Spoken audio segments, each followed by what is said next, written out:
Now that we've done both substitution pathways, it's time to turn our attention to E1 and E2. So we'll start with E1. So the first thing, E1, the 1 stands for unimolecular, the E stands for elimination. And so this is a unimolecular elimination, which means that the rate limiting step depends on the concentration of one chemical species, and we already saw the rate law for this. The rate is equal to the rate constant K times the concentration of the substrate. So we're waiting for the substrate to ionize before the reaction can proceed. Every time you have an SN1 reaction, you're going to get an E1 pathway being followed as well. So everything we looked at in the previous section of material about SN1, we were getting E1 products as well. We just didn't show them.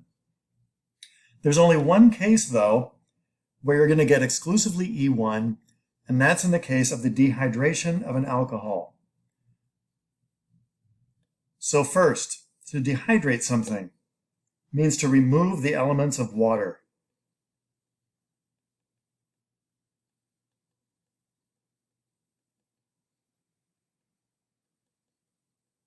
And when you dehydrate an alcohol, an alkene forms.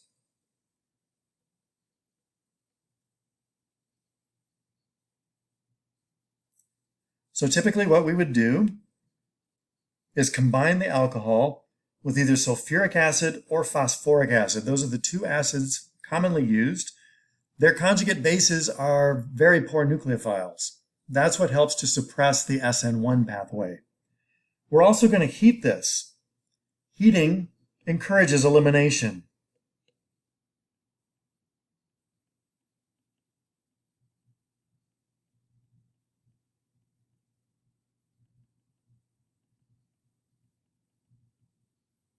So heating an alcohol in sulfuric acid or phosphoric acid is going to give you an alkene. So let's see how this happens. So remember, in the presence of a strong acid, you're looking for something to get protonated. So you would look for a weak base. The weak base is the alcohol. So we'll abbreviate the sulfuric acid, the proton source, as H+.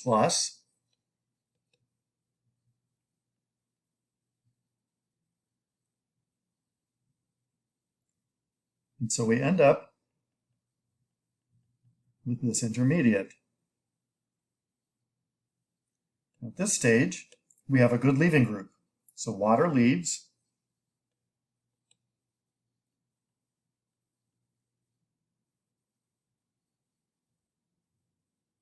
And now we have a carbocation. Remember that the carbon with the positive charge is the alpha carbon, and one bond away from it are beta carbons. So what happens next is something basic that you have in solution. So this could be the water molecule that just left. It could be the conjugate base of sulfuric acid. It could be another alcohol. Something removes this proton, and then the electrons fold down to form the alkene. Oops, which was drawn right there, and I just redrew it. Okay, so that's all right. So, sulfuric or phosphoric acids. So an additional point on this, for the dehydration, we want to avoid using strong acids like HBr and HI. Their conjugate bases are good nucleophiles. That would give us more substitution pathway. So if what we want to do is form the alkene, then we want to use something like sulfuric or phosphoric acids so that we can suppress the substitution pathway.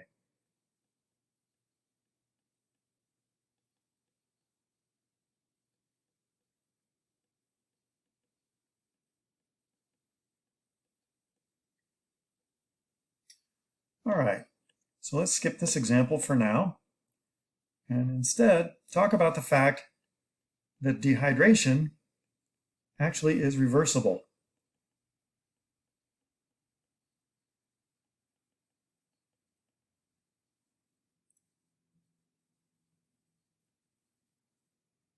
So an alcohol, in the presence of sulfuric acid or phosphoric acid and heat, gives you an alkene, and you've lost a water molecule. But in the opposite direction is a reaction that you've seen. So the alkene plus the alcohol in the presence of sulfuric acid, the alkene plus water in the presence of the sulfuric acid gives you the alcohol. So the top reaction is dehydration.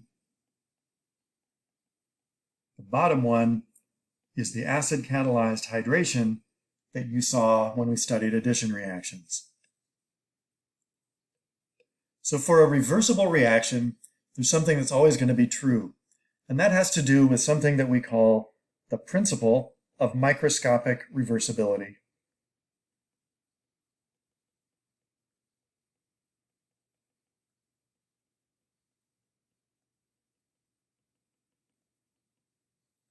What the principle of microscopic reversibility tells us is that for a reversible reaction, the mechanistic steps in the forward direction are going to be the exact opposite of the steps in the reverse reaction. What that means is that if in the forward direction you protonate something, in the reverse direction, that thing is going to get deprotonated. As an example. So for a reversible reaction,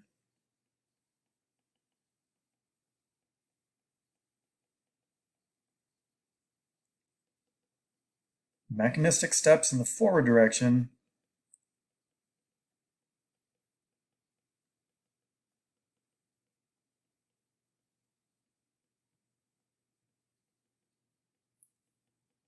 are the exact opposite of the steps in the reverse direction.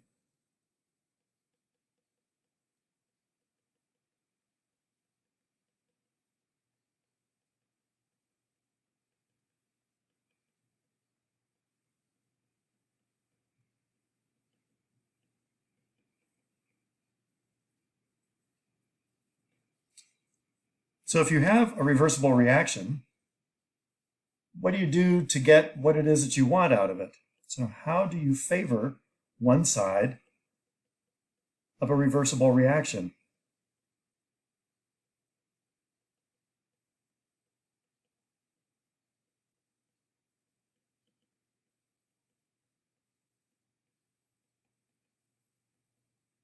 Let's look at an example. We'll look at a general example of this. Let's say you have A plus B, which can react together to form C and D in a reversible reaction. So the thing to think about is that this is an equilibrium. A reversible reaction is describing an equilibrium situation. And so we would employ Le Chatelier's principle.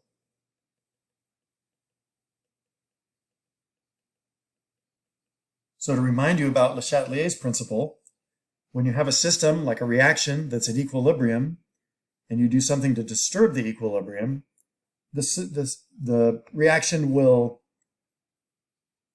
equilibrate or adjust itself to restore equilibrium. So for Le Chatelier's principle, if you want more product, let's say you want more of C or D, it doesn't matter which one. If you want to maximize product, you can do one of two things, or you can do both of these things at the same time. You can remove product as it's formed,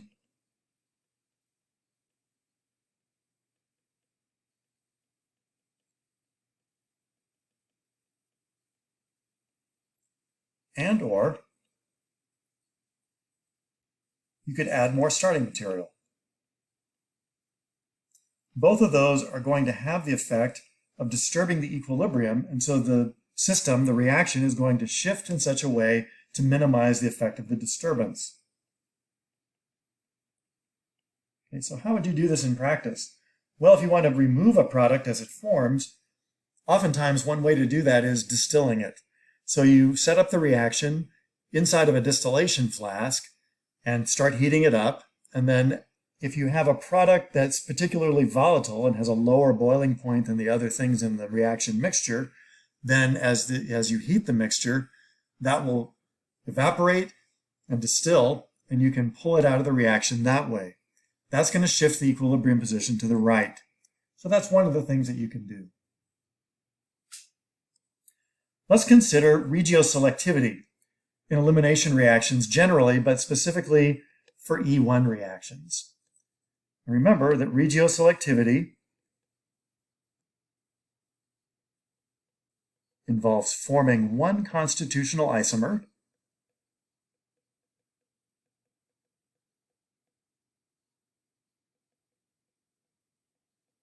in preference to others that are possible.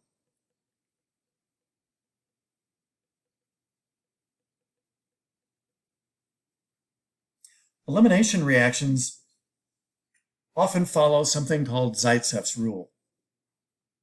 So let's look at the case where we could potentially form more than one alkene product, and we need to figure out which one is actually going to form. What we can rely on in an E1 reaction is that under equilibrating conditions, the most stable alkene will predominate.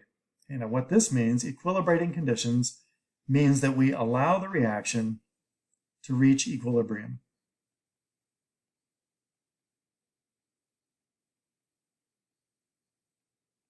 Anytime you do that in any chemical reaction, you're going to get the most stable arrangement of things as your final product. And typically that includes a predominance of the most stable possible product. Okay, so let's work through this example, and that'll help shed some light on this. So we have an alcohol in the presence of sulfuric acid, and it's being heated. So we recognize this as a dehydration. So let's draw a mechanism. We need some lone pairs, and we need a proton from sulfuric acid. So first thing is to protonate the alcohol.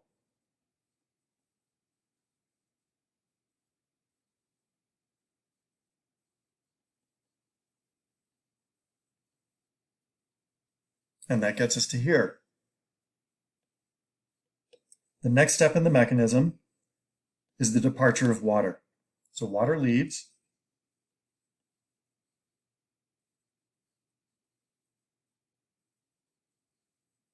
And suddenly we have an enormous carbocation. So clean up some of these bonds. Yeah. Okay. So the carbon with the positive charge is alpha, and then there's going to be 3 beta carbons here, so let's label them beta 1, beta 2, and beta 3. In an E1 reaction, a proton is removed from a beta carbon to give you an alkene, but there's 3 possible places that a proton can be removed from. If we remove a proton from beta 3,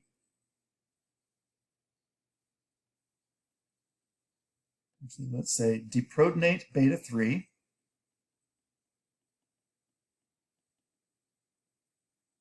Then we get 2-methyl-2-butene as the product. But if, on the other hand, we remove a proton from either beta 1 or beta 2, that's going to give us 2-methyl-1-butene, which is the minor product. Now, if you're wondering why deprotonating both beta 1 and beta 2 give us the same product, and you're confused about the position of the alkene in that minor product, remember there's rotation around this bond right here, and so you get the same product regardless of whether you deprotonate beta 1 or beta 2. Okay, now let's go through the beta carbons and count how many hydrogens are attached to each one. So at beta 1, there are 3 hydrogens. The same thing is true for beta 2, but at beta 3, there are only 2 hydrogens. What we observe as the major product is this guy. This is the more substituted alkene, and thus it's the more stable alkene.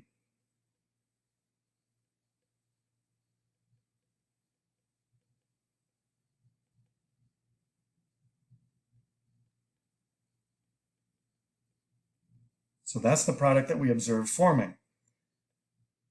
And that's the result of deprotonating the beta carbon that has the fewest number of hydrogens.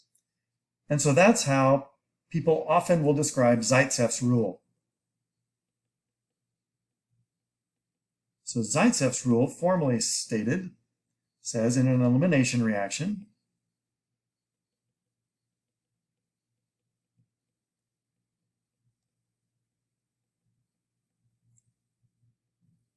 a beta hydrogen, remember the beta hydrogens are the ones attached to beta carbons, a beta hydrogen is removed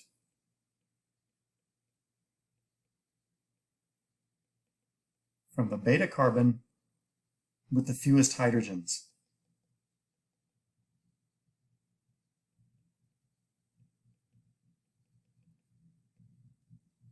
Resulting in the most substituted alkene.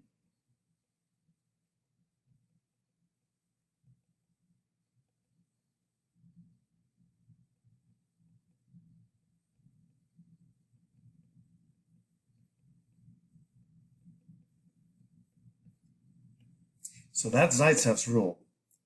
E1 always follows Zaitsev's rule.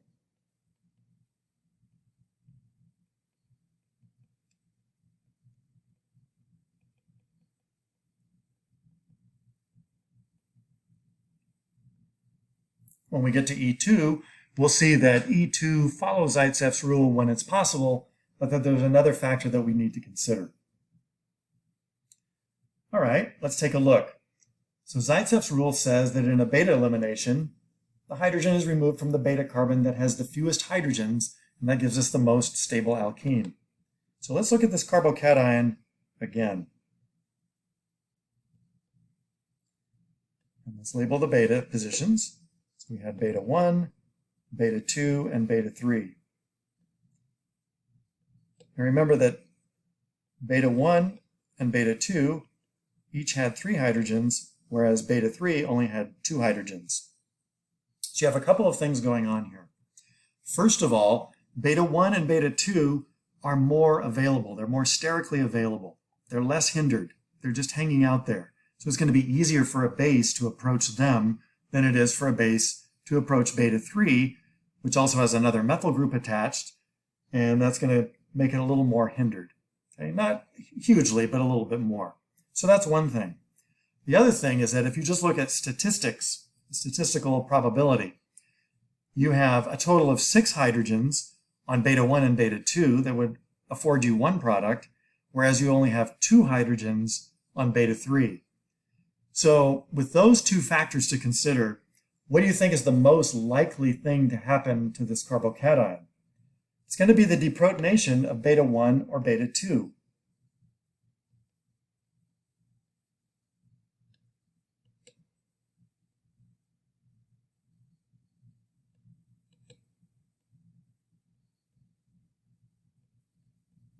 So that gives us the less stable alkene isomer.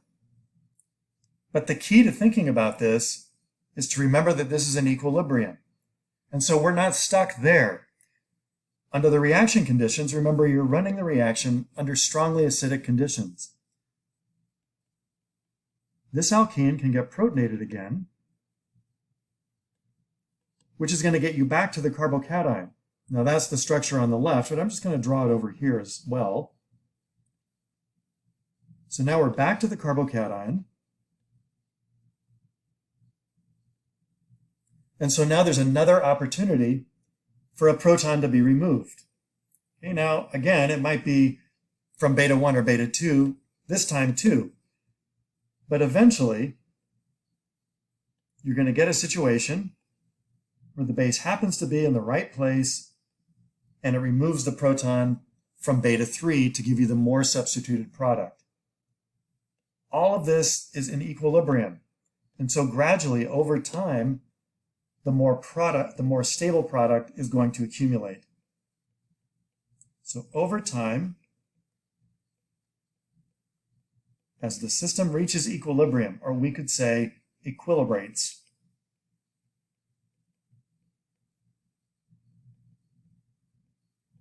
the most stable product accumulates, and predominates.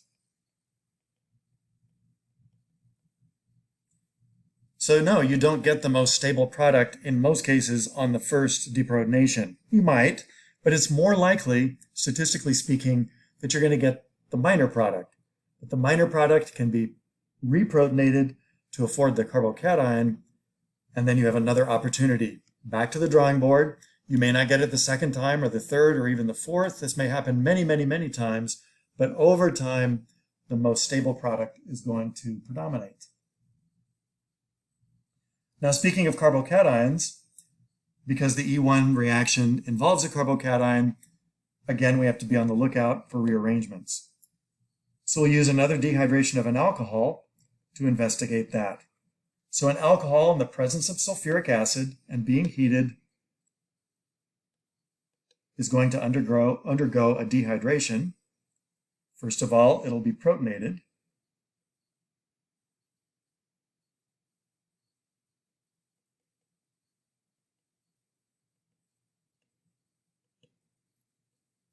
Followed by the departure of water.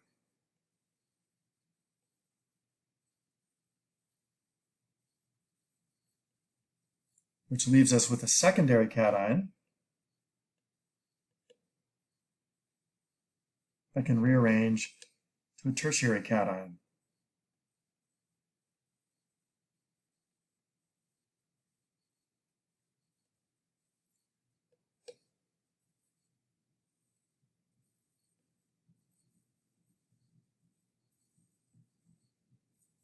At this point, a deprotonation will occur. So beta 1, beta 2, or beta 3 will get deprotonated to give us the product. And remember, because this is an E1 reaction, Zaitsev's rule is observed.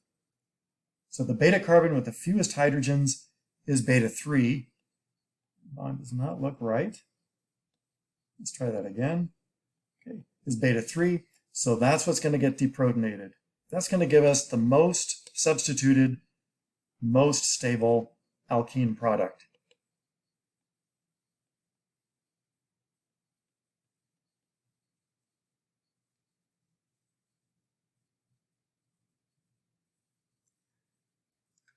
Okay, so Zaitsev's rule describes the regioselectivity of these reactions. Now let's look at the stereoselectivity of an E1 reaction.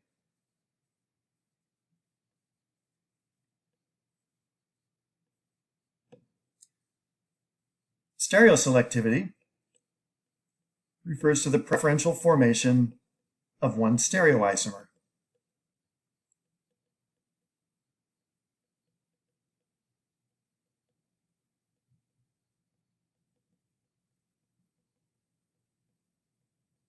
And so what we're talking about in the context of alkene formation would be, are we forming a cis or a trans alkene?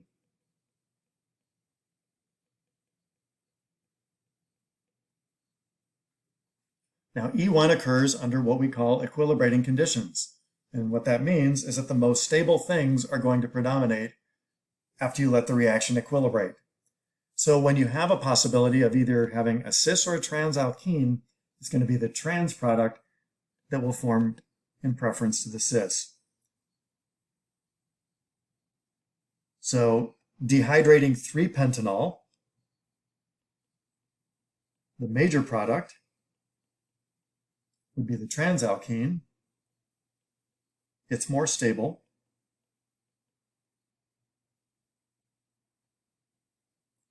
And the minor product would be the less stable cis alkene.